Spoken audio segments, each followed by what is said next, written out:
Throughout the 1700s and 1800s, there was a rather great fear inside of Britain, and this was linked to the crime of body snatching.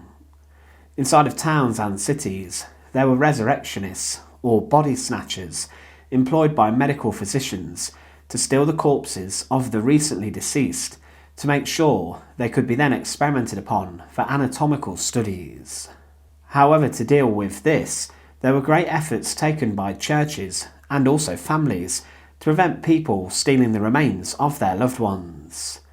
Some grave robbers became so skilled that they even dug from large distances away to take the corpse, but one way of stopping this was by using a mortsafe, a large and heavy iron cage that surrounded the grave, and today some of these still exist. Resurrectionists and body snatchers would only really target the bodies of those who had recently died. The anatomists and scientists wanted only fresh corpses, as when decay and rot set in, they would not be able to perform successful dissections and experiments upon them. But inside of towns, this practice became very well known about, and it was rather well paid, and inside of graveyards, there were even fights that erupted between rivals over who would take and steal a body, and therefore get the cash payment. People hated body snatchers, and some were even murdered for being suspected of being one, and one way to prevent this was of course, as mentioned, the mortsafe. Only the very rich could afford huge vaults and mausoleums, which could be made from iron and stone, and they cost a huge amount of money. But the mortsafe was an iron cage which was placed around the grave, and this contraption was invented around the year 1816. It made grave robbing very difficult and tricky, and these heavy iron cages weighed a huge amount, and the iron rods and plates of the mortsafe were padlocked together, forming a barrier and a cage over the grave. This made it virtually impossible for someone to dig a space into the grave and to then take the remains. This was not a permanent feature, but some of these do exist today, and they can still be seen in graveyards. Usually a church would buy a few mortsafes, and they would be then loaned out to families of those who had lost loved ones, and the cages would then be placed over the new grave.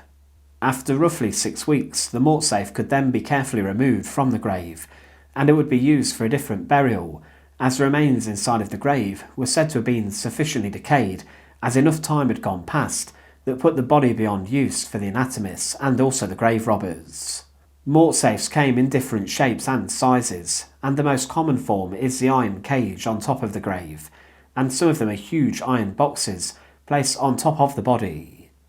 2 people usually held the keys for the mortsafe, and they had different locks to make sure that no one could release the cage without agreement between the 2 key holders.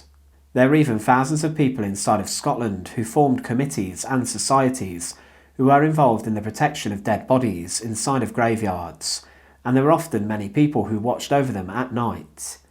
But despite this, the resurrectionists became very clever as to the best way of stealing a body. Following the infamous crimes of Burke and Hare, who began to murder to then sell bodies, further panic set in, and because of this mortsafes became more commonly used, and some graveyards even used something known as a morthouse. These were temporary mausoleums which had a turntable inside for a number of coffins, and the body would be held here for a specific amount of time to allow for decay to set in, and once this had occurred, the body would then be buried, after it was no use for the resurrectionists. Following the passing of the Anatomy Act in 1832, the government did give free licence for doctors and teachers of anatomy and medical studies to then dissect donated human bodies. But this brought the morbid industry of body snatching to a sharp end. Mortsafes were one way that people tried to stop their loved ones' bodies being literally stolen days after the funeral and within minutes after they were buried. Thanks for watching. To support our channel, please make sure to subscribe, and once again, thank you so much for watching.